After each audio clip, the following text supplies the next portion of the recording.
Untuk membuat parfum dari balok, siswa SMA 20 hanya menyiapkan balok dari pohon tala yang sudah difermentasi lalu dimasak hingga mengeluarkan uap.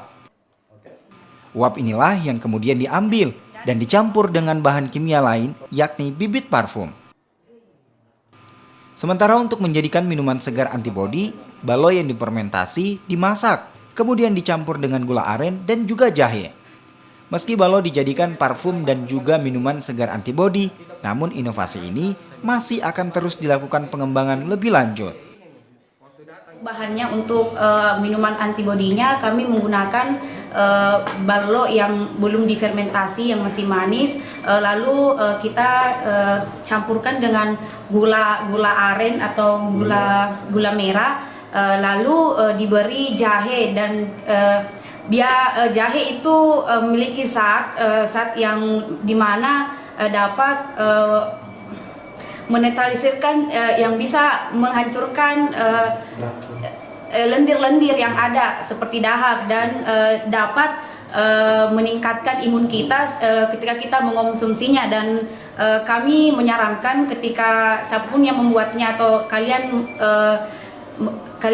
terinspirasi dari kami untuk mengonsumsinya pada saat hangat-hangatnya.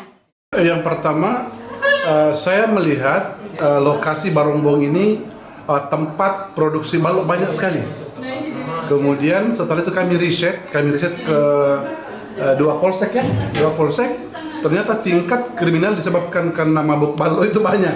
Jadi sehingga kami rapat dengan mahasiswa KKN, UNM, kemudian anak OSIS.